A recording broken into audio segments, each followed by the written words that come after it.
BA, BCom, BSc प्रथम वर्ष के सभी छात्रों का मैं स्वागत करता हूं। आज की तासिका में हम हमारी पाठ्यक्रम की जो कविता है सपना नामक, इस सपना नामक कविता और उस कवि के बारे में हम परिचय प्राप्त करेंगे। तो इस सपना नामक कविता के कवि डॉक्टर कर्मानंद आर्य है। तो ये कर्मानंद आर्य एक दलित रचनाकार है। ये एक नई उमंग और नई जोश के लेखक और उनका पूरा नाम तथा कवि कर्मानंद सहदेव राज आर्य है। और इस रचनाकार ने अपनी लेखनी के द्वारा दलित स्वर को नापने का काम किया है। उनके पिता का नाम श्री सहदेव राय आर्य और माता का नाम सुगुणा देवी था। और इन माता पिता की इच्छा से उन्होंने हिंदी में एमए किया, पीएचडी की और गुरुकुल कांगड़ा विश्वविद्यालय के द्वारा उन्होंने पीएचडी की उपाधि और शिक्षा प्राप्त की। वर्तमान समय में बिहार केंद्रीय विश्वविद्यालय गया में सहायक प्राध्यापक के रूप में कार्यरत हैं। उनके द्वारा लिखी गई कुछ काव्य संग्रह में अयोध्या और मगहर के बीच, डरी हुई चिड़िया का मुकदमा ये उनकी कविता संग्रह है। अस्मितामूलक साहित्य का सौंदर्य शास्त्र उनका आलोचनात्मक ग्रंथ है। कविता बिहार प्रतिनिधि दलित स्वर ये उनका काव्य संकलन है। और कविता एवं आचलन आलोचना के लेखन के लिए भारतीय जन लेखक संघ द्वारा वह सम्मानित भी हो चुके हैं। तो ऐसे एक दलित रचनाकार, नई विचारधारा के, नई उमंग के एक रचनाकार है। और वो कविता के जरिए निरंतर परिवर्तनशील विचारों के वह संवाहक रहे और उनकी कविता में भी वह परिवर्तनवाद हमें दिखाई देता है। वर्तमान समय में हिंदी कविता ने सदियों से उपेक्षित और हाशियों पर रखे गए जो समुदाय है, इस समुदाय की जो विशिष्ट जीवन की जो अनुभूतियाँ हैं, इस जीवन की अनुभूतियों को अभिव्यक्त करने का काम उन्होंने अपनी कविताओं के जरिए किया है। सदियों से साहित्य एवं जीवन प्रवाह के हाशिए पर रखे गए समुदाय का प्रत्येक रचनाकार शोषणमूलक और समाजमूलक समाज निर्माण की अपेक्षा करता है। जिस किसी समुदाय को व्यवस्था में अच्छा स्थान नहीं दिया गया है, सम्मानजनक स्थान नहीं दिया गया है, वह समुदाय वर्तमान समय में एक शोषण मुक्त और समतामूलक समाज की स्थापना करने की वो मांग करता है। और वही मांग रचनाकार अपनी कविताओं के द्वारा हमारे सामने वो करते हैं। ये कर्मानंद आर्य भी एक समतामूलक समाज का सपना देखने वाले ही हिंदी कवि है और वो विशेषकर सबसे चर्चित कवि है। वह वर्तमान समय में एक दलित साहित्यिक तथा युवा चिंतक के रूप में उनका योगदान है। और उनकी जो रचनाएं है, उनकी रचनाओं में दलित जीवन की स्वानुभूतिजन्य सच्चाई अभिव्यक्त हुई है। यानी दलित जीवन को उन्होंने स्वयं भोगा है, उस शोषण को उन्होंने स्वयं अनुभव किया है और वो सहानुभूतिपरक जो अनुभव है, उस अनुभव को वह रचना के जरिए हमारे सामने व्यक्त करते हैं। और उनके द्वारा लिखी गई वो सपना नामक कविता, इस सपना नामक कविता में भी वही सपना देखते हैं जिसमें समतामूलक समाज हो, कोई ऊंच नीच, कोई अमीर गरीब, कोई काला गोरा, इस प्रकार का भेदभाव न हो। भेदभाव विरहित व्यवस्था, समतामूलक समाज व्यवस्था निर्माण करने का वो सपना देखते हैं। और वह सपना देखकर उनको ये आशा है कि इस 21वीं सदी में उनका वह सपना साकार होगा। और इस कविता के जरिए वह सामाजिक प्रतिबद्धता एवं राष्ट्र निष्ठा को अभिव्यक्त करने का वह इस रचना के जरिए वह काम करते हैं। कवि मनुष्य के लिए एक बेहतर समाज व्यवस्था का सपना देखते हैं। यह सपना केवल एक कोरा सपना न होकर एक संकल्प चित्र है। उस संकल्प चित्र में देश के नीति निर्धारकों का सुयोग्य दिशा निर्देश देता है कि अगर इस मार्ग पर हम चलेंगे तो ये संकल्प चित्र पूरा होगा। विश्व में जहाँ कहीं भी मानव समूह है, वहाँ किसी न किसी प्रकार की विषमता हमें अवश्य दिखाई देती है और भारतीय समाज भी इसका अपवाद नहीं है। और कवि किसी भी प्रकार की मानव निर्मित विषमता का वो प्रखर विरोधी है। इसलिए वह विशेष रूप से सामाजिक, धार्मिक तथा आर्थिक विषमता मुक्त समाज का सपना साकार होता हुआ देखना चाहते हैं। क्योंकि मनुष्य के द्वारा निर्मित जो विषमता है, इस विषमता को वह नष्ट करना चाहते हैं और उस सामाजिक, धार्मिक, आर्थिक विषमता मुक्त समाज का सपना साकार होता हुआ उनको दिखाई भी दे रहा है। और कवि जानते हैं कि ये काम बहुत कठिन है, पूरब कभी पश्चिम से नहीं निकलता, लेकिन उनको ये कठिन से कठिन काम भी सफल होता हुआ दिखाई दे रहा है। क्योंकि कवि को विश्वास है कि भारतीय संविधान में इस अविश्वसनीय संकल्प को पूरा करने की क्षमता है और इस संविधान के द्वारा ही हम एक बलशाली भारत का वो सपना देखते हैं और इस संविधान के द्वारा इस बलशाली भारत के सपने को, समतामूलक समाज व्यवस्था का जो सपना है, उस सपने को भी वह साकार होता हुआ उनको दिखाई देता है। और इस संवैधानिक व्यवस्था में कोई भेदभाव, वाद विवाद, मत भिन्नता न हो। भारत में सुसंवाद से सुव्यवस्था तथा सुशासन की वो कल्पना भी वो करना चाहते हैं और कवि आशावादी है कि वो समय आएगा कि जहाँ सुसंवाद के द्वारा सुशासन आएगा, सुव्यवस्था होगी और इसलिए वो आशा के साथ एक अच्छे भारत का वो सपना देखना चाहते हैं, विषमतामूलक समाज का सपना देखना चाहते हैं। और हर किसी व्यक्ति के मन में एक राष्ट्रीय अस्मिता का भाव अगर जागृत होगा, हर एक व्यक्ति अगर देश हित के लिए काम करेगा, तो वह दिन दूर नहीं है जो विषमतामूलक समाज की व्यवस्था समाप्त होगी।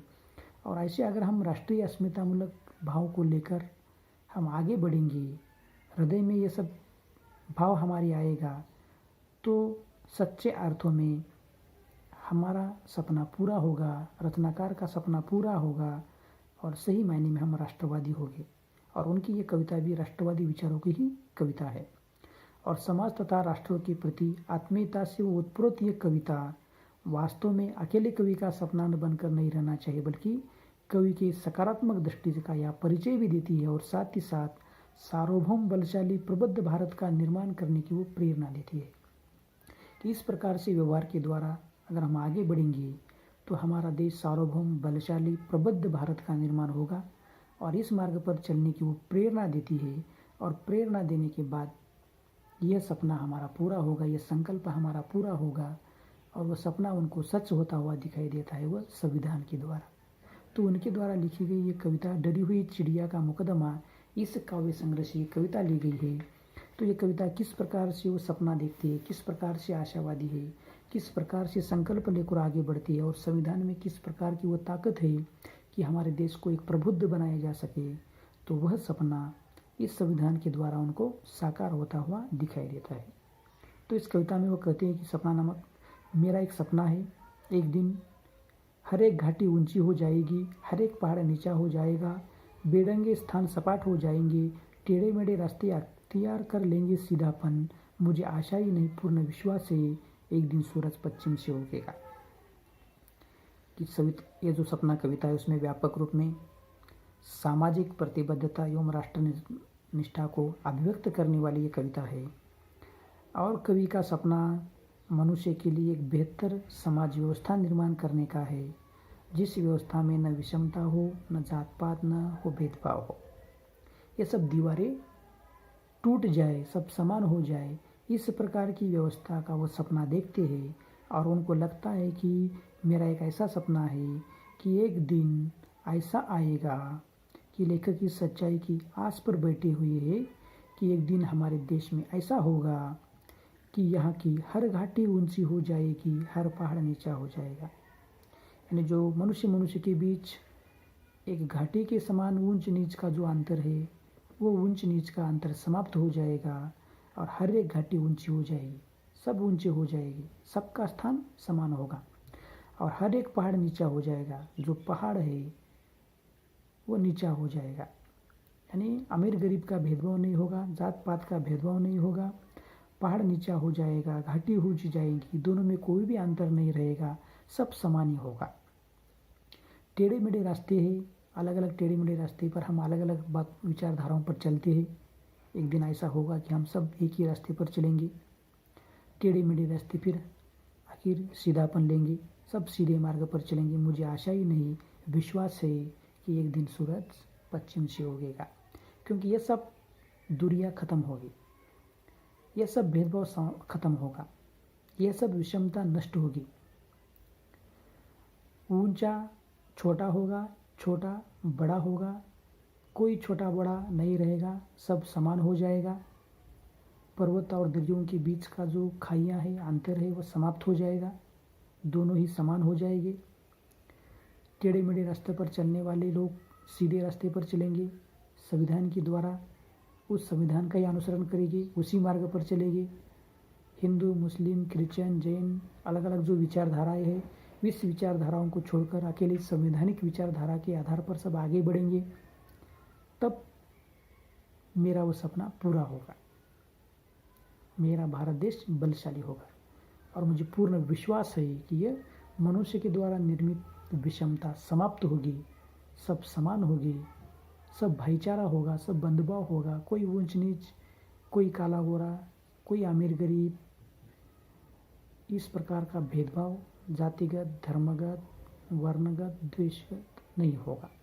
और मेरा सपना ही नहीं तो मुझे आशा है, और मुझे देखो को इतना आत्मविश्वास है कि एक दिन ऐसा होगा और एक दिन पश्चिम से सूरज उगेगा। ये बहुत आसान काम नहीं है, लेकिन हो जाएगा, ये लेखक को आशा है।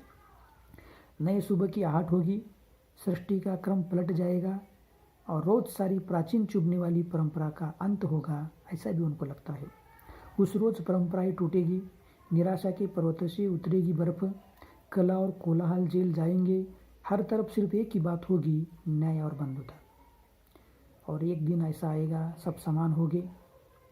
तब सब समान होने के बाद जो पहले का क्रम पलट जाएगा, सृष्टि का क्रम ही पलट जाएगा, वो नई सुबह होगी।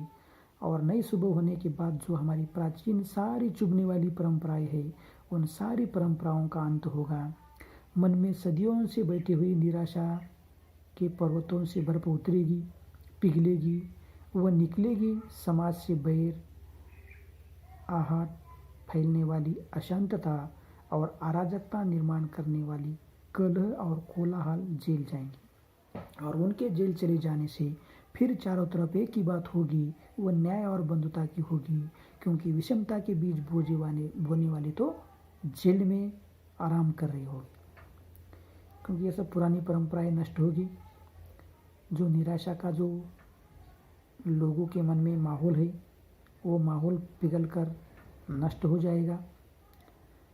सब तरह कलह और कोलाहल होगा। जिन किन लोगों ने ये विषमता फैलाई है, वो सब विषमता फैलाए हुए लोगों को जेल में डाल दिया जाएगा। और जेल में डालने के बाद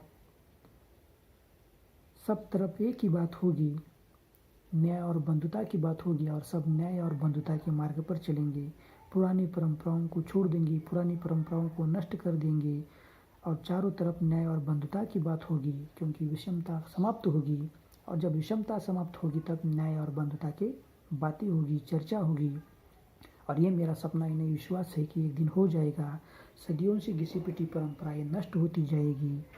निराशा के बादल पर्वत, निराशा के जो पर्वत है, पिघल कर नष्ट हो जाएंगे, और नई आशा के साथ, उल्लास के साथ हम नई सुबह का स्वागत करेंगे, ऐसा रचनाकार को लगता है। और विषमता समाप्त होगी, हमें विषमता समाप्त करने की व्यवस्था निर्माण करना है, और वैसा एक दिन होगा, ये रचनाकार को विश्वास है।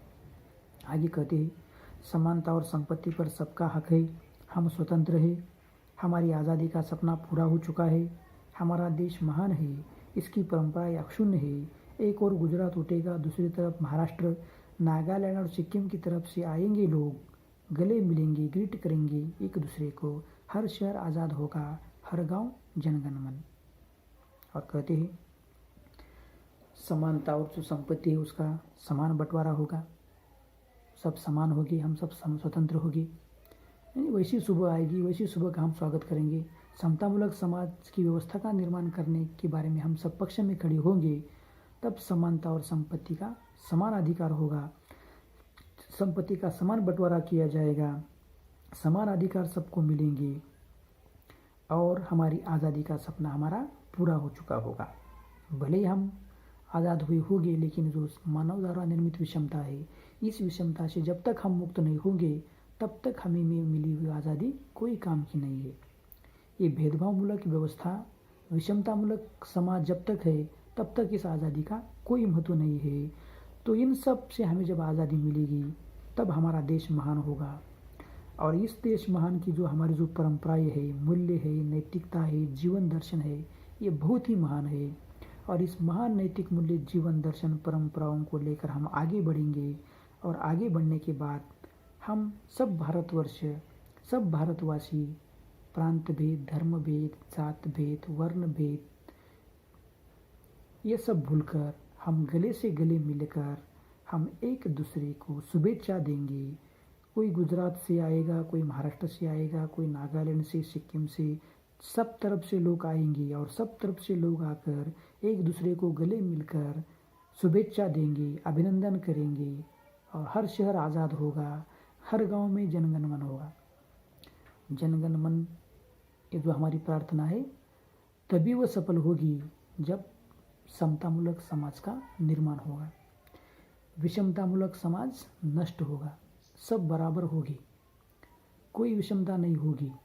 और यह मेरा सपना है, ये सब मेरा सपना पूरा होगा, तब हम आज़ाद होंगे, तब जनगण मन होगा, तब सब लोग आनंद से नाचेंगे, झूमेंगे, सब उत्साह के साथ, आनंद के साथ गले मिलेंगे।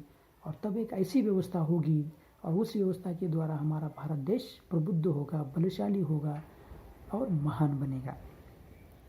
आगे कहेंगे, गली से आवाज़, हर गली से आवाज़ उठेगी, वंदे मातरम, जय भीम, लाल सलाम, जोहार। और हर गली गली से भारतीयता के जो समान सूत्र है उसका नारा बजेगा। उसमें लाल सलाम की बात होगी, जोहर की बात होगी, नमस्कार होगी, वंदे मातरम होगा, जय भीम होगा, सब गली गली से आवाज़ें उठेगी। कोई चमड़ी के रंग से नहीं पहचाना जाएगा, यानी कौन काला कौन गोरा, इस आधार पर किसी जातिगत पहचान नहीं होगी, वर्णगत पहचान नहीं होगी। सिर्फ मनुष्य के आधार पर, मनुष्य मानवता के आधार पर ही हम सबकी पहचान होगी।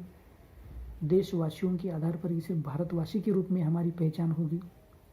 चमड़ी के रंग से हमारी पहचान नहीं होगी। और किसी की पहचान उसका टाइटल नहीं होगा, यानी किसी का नाम, किसी का पदनाम पहचान का टाइटल नहीं होगा।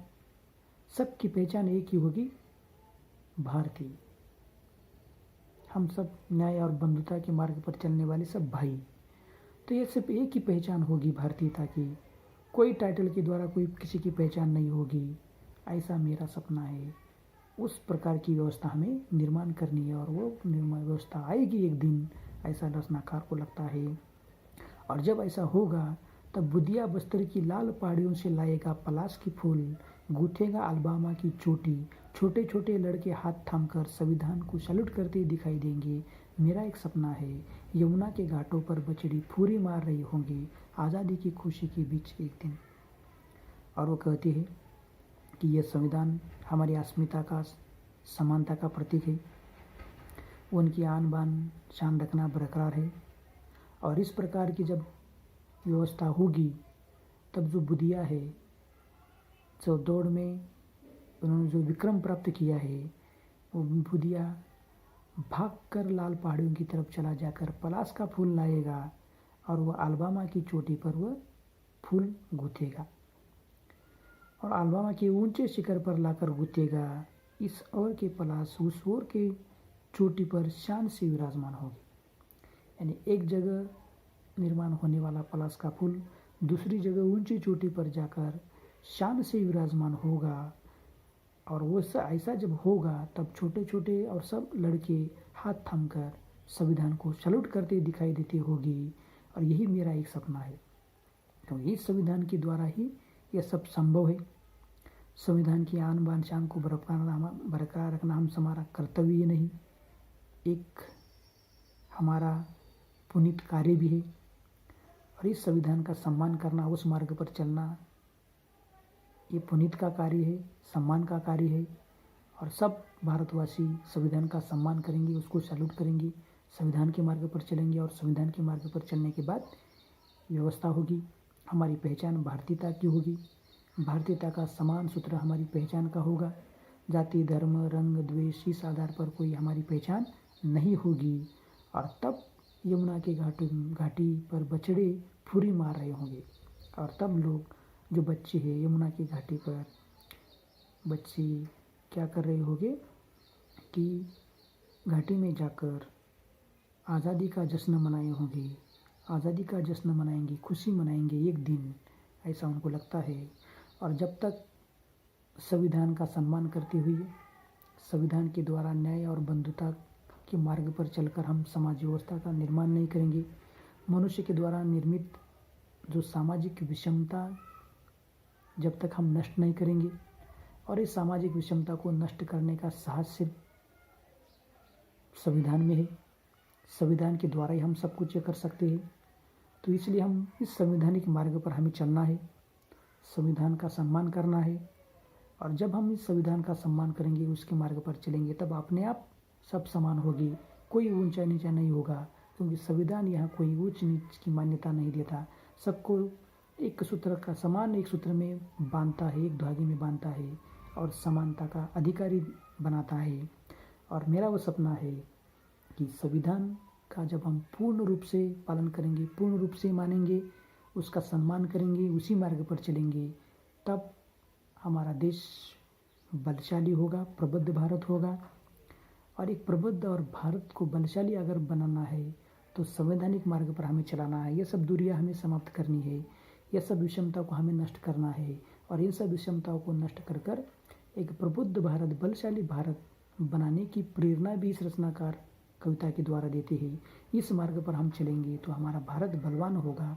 और ये मेरा सिर्फ सपना ही नहीं, एक आशा है, और वह आशा साकार होती हुई मुझे दिखाई दे रही है। और इस आशा को अगर पूर्ण रूप से साकार करना है तो हमें संवैधानिक मार्ग पर चलना होगा। संविधान में वो ताकत है, संविधान की आन बान शान हमें जीवंत रखनी है, और उसी संविधान के द्वारा ही हमें परिवर्तन होना है। भले ही हमने अंग्रेजों से मुक्ति प्राप्त की है, लेकिन हम अभी भी पूर्ण रूप से आज़ाद नहीं है। जब तक समतामूलक समाज की व्यवस्था निर्माण नहीं होगी, विषमता मानव के द्वारा निर्मित समाप्त नहीं होगी, ऊंच नीच का भेदभाव निर्माण समाप्त नहीं होगा, अमीर गरीब की खाइयाँ दूर नहीं होगी, तब तक हम आज़ाद नहीं होंगे। और हम आज़ाद तभी होगी जब हम संवैधानिक मार्ग पर चलेंगे।